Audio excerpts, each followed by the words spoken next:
Hello ನಮಸ್ಕಾರ ಎಲ್ಲರಿಗೂ ಮಾರ್ಸಾಸ್ kitchen ವ್ಲಾಗ್ಗೆ ಸ್ವಾಗತ. ಇವತ್ತು ನಮ್ಮ ಮನೆ ಬೆಳಗ್ಗೆ ತಿಂಡಿಯಿಂದ ಸ್ಟಾರ್ಟ್ ಮಾಡ್ತಾಯಿದ್ದೀನಿ.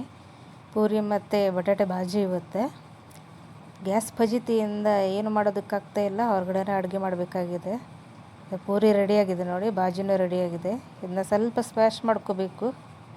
ಪಾತ್ರೆ ಎಲ್ಲ ಕಪ್ಪಾಗೋಗ್ಬಿಟ್ಟಿದೆ ಒಲೆಯಲ್ಲಿ ಅಡುಗೆ ಮಾಡಿ. ಬೆಳಗಷ್ಟೊತ್ತಿಗೆ ಸ್ವಲ್ಪ ಲೇಟೇ ಆಗುತ್ತೆ ಚಹಾ ತಿಂಡಿ ಎಲ್ಲ. ಒಲೆಗೆ ಬೆಂಕಿ ಹಚ್ಚಿ ಮಾಡಬೇಕಲ್ವ, ಅದಕ್ಕೋಸ್ಕರ. ಬನ್ನಿ ಈಗ ಅಡುಗೆ ಮಾಡೋಣ. ನೋಡಿ, ಇವತ್ತು ಒಂದು ನವಿಲು ಕೋಸನ್ನ ತೆಗಿತಾ ಇದ್ದೇನೆ. ಇದು ಬೆಳೆತಿಲ್ಲ, ಆದರೂ ಕೂಡ ಸ್ವಲ್ಪ ಕೆಳಗಡೆಯಿಂದ ಸ್ವಲ್ಪ ಬೆಂಡ್ ಆದಾಗ ಆಗಿತ್ತು, ಅದಕ್ಕೋಸ್ಕರ ತೆಗೆದಿದ್ದೀನಿ. ಒಂದೇ ಒಂದು ನವಿಲು ಕೋಸನ್ನ ತೆಗೆದಿದ್ದೀನಿ, ಬಾಕಿನ ಹಾಗೆ ಇಟ್ಟಿದ್ದೇನೆ. ಸ್ವಲ್ಪ ಬೆಳಿಬೇಕು. ಇದನ್ನು ಹಾಕಿ ಇವತ್ತು ಏನಾದರೂ ತರಕಾರಿ ಸಾರು ಮಾಡುವ ಅಂತ. ನೋಡೋಣ ಏನು ಮಾಡೋದು ಅಂತ ಆಮೇಲೆ ಹೇಳ್ತೀನಿ.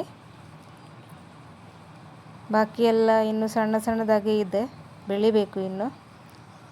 ಇದೆಲ್ಲನೂ ಒಂದೇ ಸತಿಗೆ ತೆಗಿತೀನಿ ನಾನು. ಒನ್ ಟೈಮಿಗೆ ಸುಕ್ಕಕ್ಕಾಗುತ್ತೆ, ರೆಡಿಯಾಗುತ್ತದು. ಈಗ ಅನ್ನಕ್ಕೂ ಇಟ್ಕೊಂಡಿದ್ದೀನಿ ನಾನು. ಅನ್ನ ಕೂಡ ಆಗ್ತಾಯಿದೆ. ಇದು ನೋಡಿ, ಮೊನ್ನೆ 2 ಮೊಗ್ಗೆಕಾಯಿ ತೆಗೆದಿದ್ದೀನಲ್ಲ ನಾನು, ಇನ್ನೂ 2 ಮಿಡಿ ಬಿಟ್ಕೊಂಡಿದೆ. ಸಣ್ಣ ಸಣ್ಣ ಮಿಡಿಗಳು ನೋಡಿ, ಕಾಣಿಸ್ತಾ ಇದೆಯಾ ನಿಮಗೆ?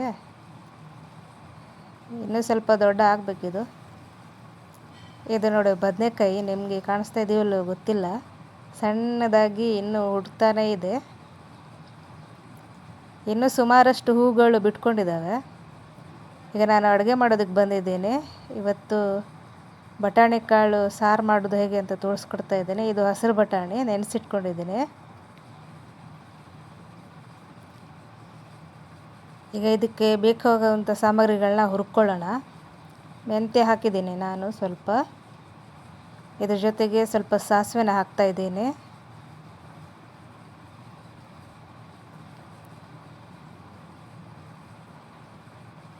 ಸ್ವಲ್ಪ ಜೀರಿಗೆ,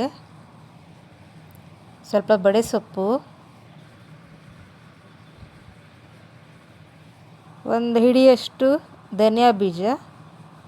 ನಾವು 6 ಜನಕ್ಕೆ ಮಾಡ್ತಾಯಿದ್ದೀನಿ, ಅದಕ್ಕೋಸ್ಕರ ಒಂದು ಹಿಡಿಗಿಂತ ಒಂದು ಸ್ವಲ್ಪ ಜಾಸ್ತಿ ಹಾಕ್ಕೊಳ್ತಾ ಇದ್ದೇನೆ.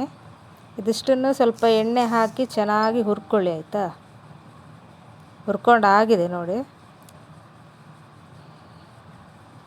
ಇದಕ್ಕೆ ನಾನು ಸ್ವಲ್ಪ ಬ್ಯಾಡಗಿ ಮೆಣಸು ಮತ್ತು ಕರಿಮೆಣಸನ್ನು ಹಾಕಿ ಸ್ವಲ್ಪ ಎಣ್ಣೆ ಹಾಕಿ ಹುರ್ಕೊಳ್ತಾ ಇದ್ದೇನೆ.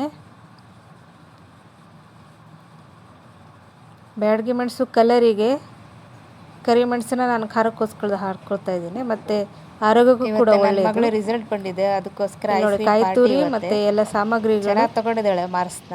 ಅದಕ್ಕೆ ಖುಷಿಯಾಗಿ ಐಸ್ ಕ್ರೀಮ್ ತೊಗೊಂಡು ಬಂದಿದ್ದಾರೆ ನನ್ನ ಮನೆಯವರು. ಇದು ನೋಡಿ, ಮಸಾಲೆ ಅರಿತಾ ಇದ್ದೀನಿ ಗ್ರೈಂಡರಲ್ಲಿ.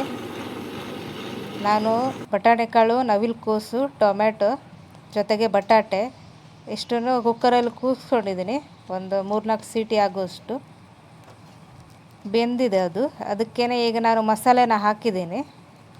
ಜೊತೆಗೆ ಉಪ್ಪು, ಅರಶಿಣ, ಅದರ ಜೊತೆಗೆ ಗರಂ ಮಸಾಲಾನ ಹಾಕಿದ್ದೀನಿ.